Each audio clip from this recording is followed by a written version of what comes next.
ध्यानमूलं गुरोर्मूर्ति पूजामूलं गुरुपदम् मन्त्रमूलं गुरोर्वाक्यं मोक्षमूलं गुरोर्कृपा गुरुर्देवो गुरुर्धर्मो गुरुर्निष्ठा परं तपः गुरुर्परतरं नास्ति नास्ति तत्त्वं गुरुः परम्। परम सम्माननीय कबीर आश्रम सूरत से पधारे मधुरेंद्र साहब जी, हमारे सभी साध्वियाँ बहनें और उपस्थित नीर क्षीर विवेकी भक्त सज्जनों तथा माताओं, काफ़ी देर से संत गुरुजनों के अनंत वचनों से आप सब लाभान्वित हो रहे हैं। भजनों के माध्यम से, कुछ प्रवचनों के माध्यम से आप सब श्रवण कर रहे थे। साध्वी श्री महिमा साहिब के द्वारा श्रवण कर रहे थे, भूला लोग कहे घर मेरा। ठीक इसी प्रकार साध्वी श्री भुवनेश्वरी साहिब कह रही थी प्रेम के बारे में बहुत सुंदर, कि आखिर केवल शास्त्रों को पढ़ लेने मात्र से व्यक्ति पंडित नहीं हो जाता। जब तक जीवन में प्रेम का आचरित न हो जाए, जीवन में प्रेम उतर न जाए। शास्त्रों की बड़ी लंबी चौड़ी बातें करें, लेकिन घर में जिन लोगों के बीच रहते हैं हमारा व्यवहार प्रेम पूर्ण नहीं हो तो शास्त्र बेकार है, शास्त्रों का अध्ययन बेकार है। अभी हम परम सम्माननीय श्री मधुरेंद्र साहब जी के द्वारा बड़े सुंदर विचार श्रवण कर रहे थे। जीवन के महत्वपूर्ण पहलुओं पर मैं भी आप लोगों के समक्ष कुछ देर उपस्थित हूँ। भारतीय परंपरा में दो धाराएं भी है, जिसको हम ब्राह्मण परंपरा कहते हैं और दूसरा श्रवण परंपरा कहते हैं। ब्राह्मण परंपरा का मतलब किसी जाति से मत ले लेना, ये जीवन की दो धाराएं। ब्राह्मण परंपरा के अनुसार जीवन की कोई भी समस्याएं जो होती है वे लोग कर्मकांड से करना चाहते हैं। आप कोई भी समस्या लेकर जाएंगे तो कर्मकांड बताएंगे, पूजा बताएंगे, नाम जाप बताए जाएंगे। जैसे गोस्वामी तुलसीदास जी महाराज के पास कोई ब्राह्मण परंपरा के व्यक्ति चले जाए तो वे कहते होई है सोई राम रचि राखा, को कहतर का बढ़ावे शाखा। अरे भाई, जीवन में वही होता है जो महाराज राम ने लिख दिया है, और तुम्हारे करने धरने से कुछ होने वाला नहीं। इस प्रकार ब्राह्मण परंपरा में आदमी को कर्महीन बनाने की थोड़ी सी परंपरा चल जाती है।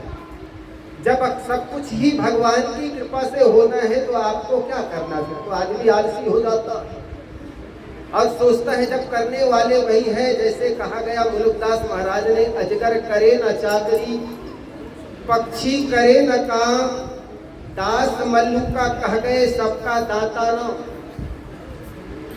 जिन्होंने चोंच दिया है वो चुपका भी देगा। आदमी आलसी बन करके बैठ गया। लेकिन श्रवण परंपरा के महापुरुषों ने बताया नहीं, ऐसी बात नहीं है। जो आप करते हैं वो कर्मों का फल आपको मिलना पड़ेगा। जो आप करते हैं उसका फल आपको मिलता है, वही तुमको मिल रहा है। जो कि पहले से दिए हो उसी का फल सामने है, शुभ अशुभ जो कुछ किए हो। और इस परंपरा के महापुरुष हुए महात्मा बुद्ध, महावीर, कबीर, जिन्होंने जीवन के महत्वपूर्ण पहलुओं को खूब तराशा, खूब तौला। जिस प्रकार शरीर को पुष्ट करने के लिए भोजन की जरूरत पड़ती है, भोजन के बिना आपका शरीर निस्तेज हो जाता है। भोजन के अभाव में आपका शरीर बीमार पड़ जाता है। शरीर को पुष्ट करने के लिए भोजन की जरूरत पड़ती है, इसी प्रकार आत्मा को पोषित करने के लिए भजन की जरूरत पड़ता है। भजन और भोजन ये दो चीज है। जिस दिन आपको भोजन न मिले, सुंदर सुंदर सत्संग सुनाए तो आप कहेंगे महाराज आपका सत्संग आपके पास रखिए, भूखे भजन न होए गोपाला, ले ले अपनी कंठी माला। जीवन में भोजन जितना आवश्यकता है इस शरीर को पुष्ट करने के लिए, पोषित करने के लिए, उतना ही जीवन में जरूरत है आत्मा के लिए भजन की। लेकिन हमें भोजन का मात्रा तो समझ में आती, भोजन की आवश्यकता तो समझ में आती, लेकिन जीवन में भजन भी करना है ये आवश्यकता समझ में नहीं आती। पैसे कमाने की बात समझ में आती, हम व्यापार करते हैं, नौकरी करते हैं, हमें अर्थ लाभ होता है। खेतों में फसल उगाते हो धन मिलता है, व्यापार करते हैं इससे भी आपको धन मिलता है। चिकित्सालय जाते हैं आपका स्वास्थ्य लाभ होता है, लेकिन आपने कभी सोचा है या समझा है कि सत्संग में आने से आपको क्या मिलता? आपके मन में जरूर ये प्रश्न कभी न कभी उठा होगा। धन नहीं कमाएंगे तो घर गृहस्थी कैसे चलेगी? लेकिन बंधुओं, धन कमा लो, लेकिन उस धन का प्रयोग करने का ढंग आपके पास ना हो, धन का प्रयोग कैसे करें उसका दिमाग आपके पास ना हो तो धन का दुरुपयोग करेंगे, फिर वही धन आपका दुख का कारण हो जाएगा। इसलिए सत्संग की जरूरत पड़ती है ताकि हमारे मनुष्य सुंदर हो। मन में आए हुए कृतियों को धोने के लिए सत्संग की जरूरत पड़ती है। हम शरीर को सुंदर बनाने के लिए तो बहुत बात सोचते हैं, शरीर को सुंदर बनाने के लिए ब्यूटी पार्लर जाते हैं, शरीर को सुंदर बनाने के लिए हेयर कटिंग में जाते हैं, लेकिन मन को भी सुंदर एक जगह है जहाँ पर बनाया जाता है, जिसको कहते हैं सत्संग। इसलिए हमारे संत लोग एक भजन गाते हैं, तन साफ बना कर देख लिया, मन साफ बनाने आए हैं, तन साफ बना कर देख लिया, मन साफ बनाने आए हैं, तन साफ बना कर देख लिया, मन साफ बनाने आए हैं, तन साफ बना कर देख लिया, मन साफ बनाने आए हैं, दुनिया को रिझा कर देख लिया, गुरुवर को रिझाने आए हैं, दुनिया को रिझा कर देख लिया, गुरुवर को रिझाने आए हैं, दुनिया को रिझा कर देख लिया, गुरुवर को रिझाने आए हैं, दुनिया को रिझा कर देख लिया, गुरुवर को रिझाने आए हैं। दुनिया के लोगों को रिझाने का हम बहुत प्रयास करते हैं, लेकिन क्या हम अपने जीवन को सुंदर बनाने की चेष्टा की? हम सदा अपने को धोखा देते आए। हम जैसे हैं वैसे दिखना नहीं चाहते, हम कुछ और बनना चाहते हैं। इसी को तो महाराज राम ने कपट कहा, निर्मल मन सो मोह पावा, मोह कपट छिल छत्र न भावा। महाराज राम से किसी ने पूछा, भगवान आपको कौन पाता है, किसको आप प्रिय हैं? तो महाराज राम कहते हैं, मुझे वह व्यक्ति प्रिय लगता है जिसका मन निर्मल है। और जब मन निर्मल हो जाता है, जिसके लिए सद्गुरु कबीर ने कहा, यह मन तो निर्मल भया, जैसे गंगा नीर, पाछे पाछे हरि फिरे, कहत कबीर कबीर। जीवन के कर्मों को ऐसा सुधारिए कि भगवान भी आपके पीछे पड़े और कहे, बताओ कबीर मैं तुम्हारी क्या सेवा करूं। किसी शायर ने सुंदर कहा, खुदी को कर बुलंद इतना, खुदी को कर बुलंद इतना कि हर तकदीर के पहले खुदा बंदा से पूछे बता तेरी रजा क्या है। भगवान भी पूछे तुम्हारे कर्मों को देखकर बता तुम्हारी कर्मों में मैं क्या लिखूं। बहुत ऊंची बात है साहब। जीवन के जो भी हम कर्म करते हैं उनके फल का हमें भोगना पड़ता है। और जिन महापुरुषों के नाम जाप करके हम पापों से तापों से मुक्त होना चाहते हैं, उन महापुरुषों को भी अपने कर्मों का फल भोगना पड़ा। पंडितों ने उनको भी नहीं छोड़ा है। देवी पुराण के अंतर्गत एक कथा आती है कि किस प्रकार महाराज राम को अपनी गर्भवती पत्नी को निकालना पड़ा, तो पंडितों ने उनको क्षमा नहीं किया। देखो, कहा जाता है देवी भागवत के अंतर्गत राजा दशरथ जीते जी तो अपने मन के दुख की व्यथा कह नहीं पाए और मर करके वे स्वर्ग पहुंच गए।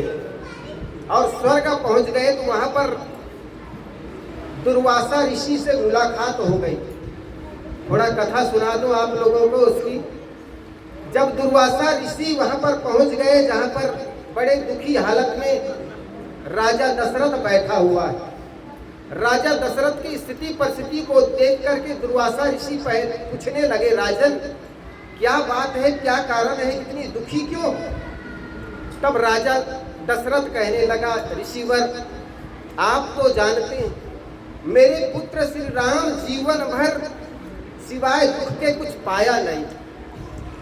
जैसे ही मेरा बेटा जवान हुआ, शादी होकर के आई, मैंने सोचा अपने बेटा को राजगद्दी दे दूं, लेकिन शाम को ऐसी योजना बनाया और सुबह उनको वनवास हो गया।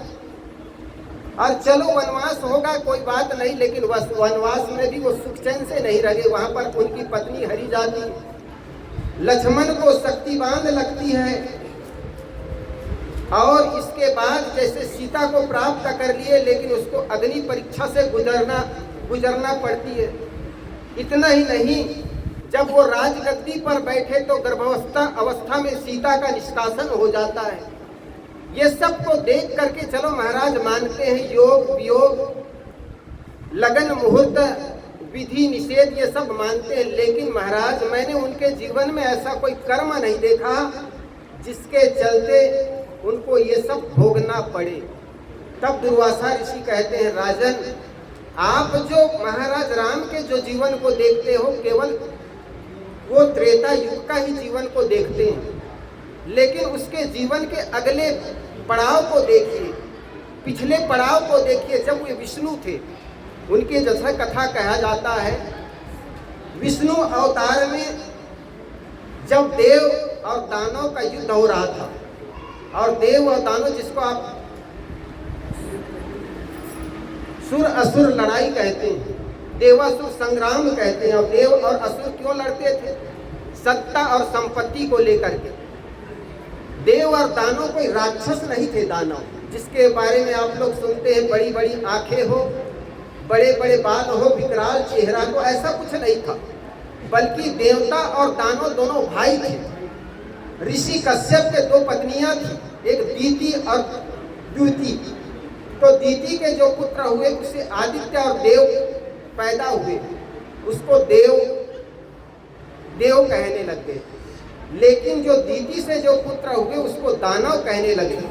तो दो माता थी और एक पिता था, तो दो माता हो गई और एक पिता है। तो पिता की ओर से देखते हैं तो दोनों सौतेले भाई हैं। इधर क्या कहते हैं उसको? सौतेले भाई तो कहते हैं ना। जैसे एक पिता के दो पत्नियां और दोनों से जो बच्चे पैदा हो जाए उसको पिता की तरफ से सौतेले भाई कहते हैं।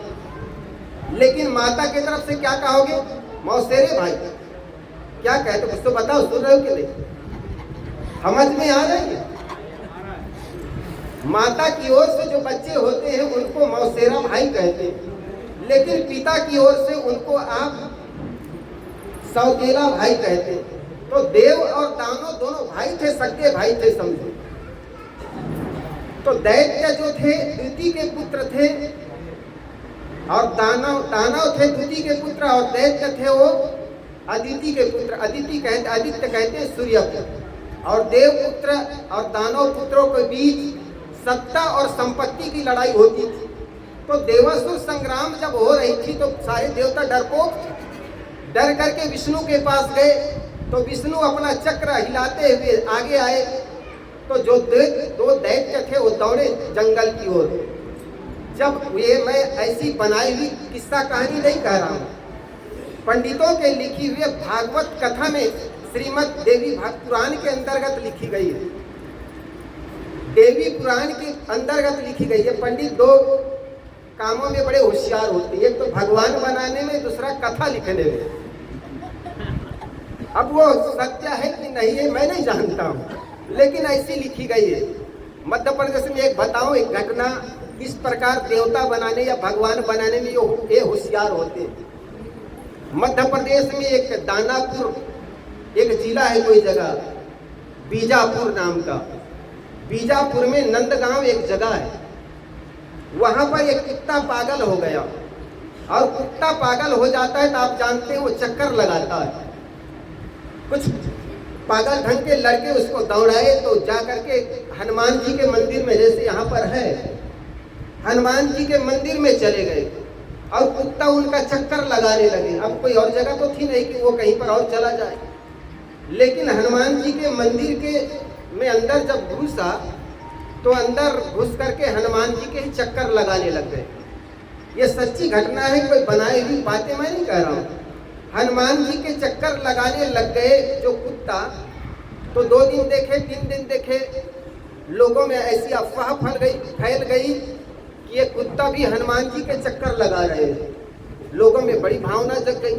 और ऐसे समय में तो पंडित लोग क्या पूछना, लंबा तिलक लगा करके आ गए 2 दिन और उनके पूजा अर्चना करने लगे। जब कुत्ता 3 दिन बाद थक गया तो ठंडी का दिन था, जनवरी का महीना था, सुंदर गद्दब डल्लब के लाए और उसके ऊपर बैठा करके ऊपर से रजाई ओढ़ा दिए।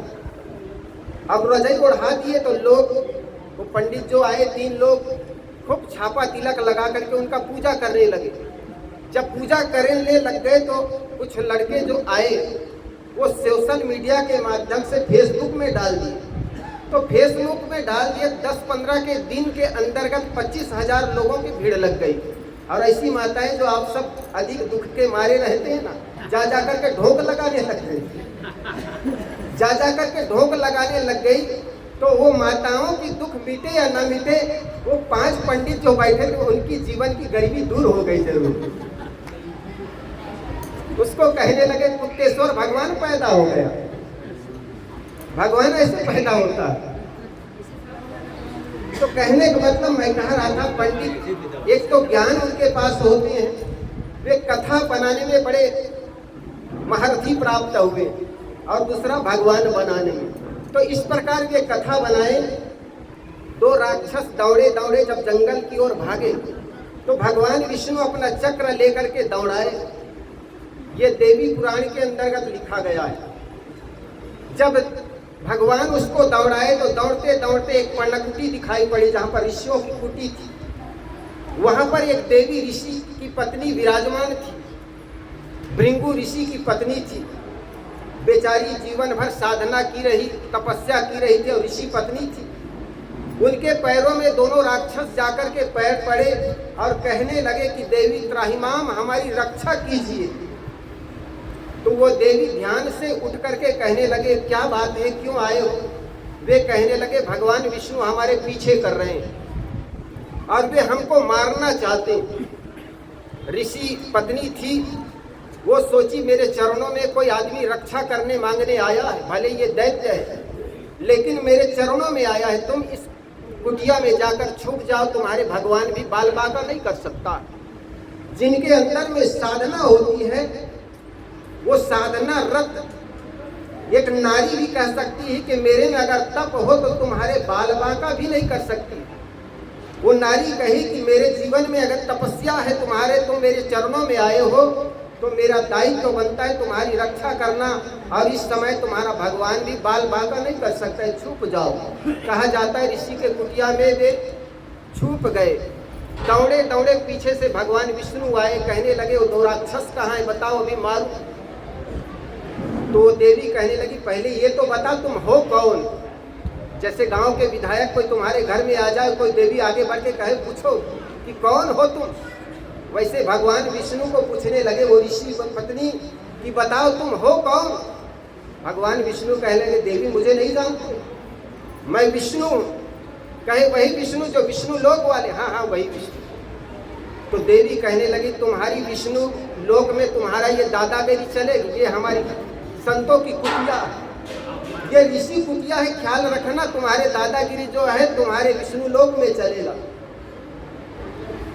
अच्छा किस लिए आए हो? उन्होंने कहा उसको निकालिए, मैं अभी मारूं। तब ऋषि पत्नी कहते हैं राजन भगवान अगर तुम उस राक्षसों को मारना चाहते हो उसके पहले मुझे मारना होगा। कहा जाता है भगवान विष्णु क्रोध में आ गया। क्रोध सबन को काल है, चाहे भगवान हो या देव हो, क्रोध सबन को काल है। और क्रोध में आकर उन्होंने चक्र निकाला, कहा जाता है उनके सिर का वेधन कर दिया, और सिर का वेधन कर देने से उनका रक्त की धारा बह गई, क्योंकि धड़ अलग हो गया और सिर अलग हो गया। वहीं पर मूर्छा होकर मर गई, पड़ गई। जब ऋषि को पता चला तो बड़ा क्रोध में बाहर से आया, कहीं बाहर गया ना, ऋषि को पता चला आया। उन्होंने देखा मेरी निर्दोष पत्नी को किस दुष्ट ने मारा। ऐसे ही ललकारा ऋषि, मेरी इस निर्दोष पत्नी को किस दुष्ट ने मारा। तो जो आदमी जब गलती हो जाती है, आसान हो जाता है ना, जब अपने को लगने लगता है मुझसे गलती हो गई, तब आदमी डरता भी है। तो भगवान विष्णु कहा जाता है, उस कथा के अनुसार विष्णु भगवान ये गलती करके छुप गया था एक कोना में, और कोना से हाथ जोड़ करके निकल करके कहने लगा कि ऋषिवर मुझसे बड़ी भूल हो गई। तब ऋषि कहता है अरे भले आदमी, तुमने मेरी निर्दोष पत्नी को मुझसे जुदा कर दिया, और इसके फल में तुमको भी अपने पत्नी से जुदा होना पड़ेगा। ये श्राप कहा जाता है उस ऋषि ने दिया। इसके परिणाम में भगवान राम को अपनी गर्भवती पत्नी सीता का निष्कासन करना पड़ा। कुल मिलाकर इतना है कि जीवन में जितने दुख दिखते हैं निज दोषों के कारण है, जिनमें इतना ज्ञान नहीं वे दोष मिटाना क्या जाने। इसी प्रकार हमारे जीवन में जो भी कर्म मिलते हैं बनते हैं, ये मत समझना कि जो भी अठरम बटरम कर्मकांड कर देंगे। महाराज राजा दशरथ कितने कर्मकांड किए होंगे, कितने पूजा पशना किए होंगे, फिर भी उनके पत्नी पहली हुई थी तो उनकी कोई बच्चे नहीं थे। किसी ने बताया होगा तब दूसरी शादी की, लेकिन दूसरी की भी कोई बच्चे नहीं हुए। जैसे आप जाते हैं किसी के बच्चे न हो जाते, न जाने दर्जनों देवी देवताओं और भूमिया को मनाते हैं। क्या राजा दशरथ ने ये सब नहीं किया होगा क्या? याज्ञवल्क्य जैसे ऋषि रहे, कर्मकांड से वो सबको देते थे, लेकिन 2 पत्नियां होने के बावजूद भी उनके एक भी पुत्र नहीं हुए। और जीवन के अंतिम दशा में दोनों पत्नियों को धन को बांट करके वो संन्यास लिया। किस लिए? जीवन में शांति के लिए। तो उससे पता लगता है वास्तव में कर्मकांड जीवन की समस्याओं का हल नहीं है। इसलिए कर्म जो करते हो उसको फूंक फूंक करके करना पड़ेगा। इसलिए सदगुरु कबीर ने कहा आपन कर्म न मेटो जाई, कर्म का लिखे मिटे धाव कैसे जो कोटि सिराई। गुरु विशिष्ट मिली लगन सोधायो सूर्य मंत्र एक किन्ना, जो सीता रघुनाथ बियाही पल एक संचन किन्ना। इस प्रकार सदगुरु कबीर कहते हैं कि जीवन में जितने कर्म करते उसका फल आपको देर सवेर मिलता है। इसलिए ये मत सोचो, सस्ते नुस्खे में मत दौड़ो, बल्कि अपने कर्मों को सुधारो। तो मैंने 2 बात बताई थी, जीवन की 2 धाराएं हैं, और समस्याओं के 2 धाराओं के अनुसार ये हल करने की बात बताते हैं। पहले ब्राह्मण परंपरा, दूसरा है श्रवण परंपरा। श्रवण परंपरा में ये बताया जाता है जीवन में अगर समस्या है तो मन वचन और कर्म को सुधारो। अगर आपके कर्म अच्छे हैं तो किस्मत तुम्हारी दासी है, कर्म तुम्हारे अच्छे हैं तो किस्मत तुम्हारी दासी है, धर्म तुम्हारे अच्छे हैं तो घर में मथुरा काशी है, कर्म धर्म दोनों अच्छे तो जीवन बना अविनाशी है, कर्म धर्म दोनों खराब तो गले में यम की फांसी है। इसलिए अपने कर्मों को सुधारोगे भाई, तुम पर जुल्म है ना ईश्वर खुदाई। अगर तुम्हारे कर्म खोटे हैं तो हजार भगवान मिल करके भी आपको सुख नहीं दे सकता है। अगर कर्म आपके अच्छे हैं तो दुनिया के कोई शैतान भी आपको दुख नहीं दे सकता है। इसलिए कुल मिलाकर के आप सबको यही संदेश इस मंच से देना चाहता हूँ कि अपने जीवन में अगर सुख चाहते हो तो औरों को भी सुख दीजिए। जीवन में अगर प्रेम चाहते हो तो प्रेम सबको बांटिए। जीवन में अगर सम्मान चाहते हो तो औरों को भी सम्मान दीजिए। वही आपको मिलता है जो औरों को देते हैं। जीवन में जितने दुख दिखते हैं निज दोषों के कारण है। जिनमें इतना ज्ञान नहीं वे दोष मिटाना क्या जाने। आप लोग भी भूखे होंगे, काफी देर से आप सब संतों के विचारों से श्रवण, लगभग 1:30 बज गया है। माताओं को भी भूख लग रही होगी, भाई लोग भी है, इसलिए लगभग हो गया। नाथुराम जी आपका जो प्रेम है सब आप सब आए। हाँ, मुझे आज से पहले 15 दिन पहले 10 दिन पहले लगभग लीला भाई साहब का फोन आया कि शायद संकोच भी लगता है कि आपको आमंत्रित करें उतना दूर से। मैंने कहा भाई जी ऐसी कोई बात नहीं, आप जिस दिन हुक्म फरमाइए मैं चला आऊँगा। और उसने मुझे आग्रह करके बुलाए, मैं आया। आप सब उनकी बातों को या फोन के माध्यम से किसी भांति सूचना आपको मिलते ही इतने लोग इकट्ठे हो गए। उनके आनंद में, उनकी खुशी में आप सब शरीक हुए। हम सबको बुला करके हम सब की बातों को अत्यधिक अच्छे ढंग से श्रवण किए। इसके लिए आप सबको बहुत बहुत धन्यवाद। इसी के साथ देता हूँ विराम। अपनी वाणी को बोलिए सद्गुरुदेव की जय।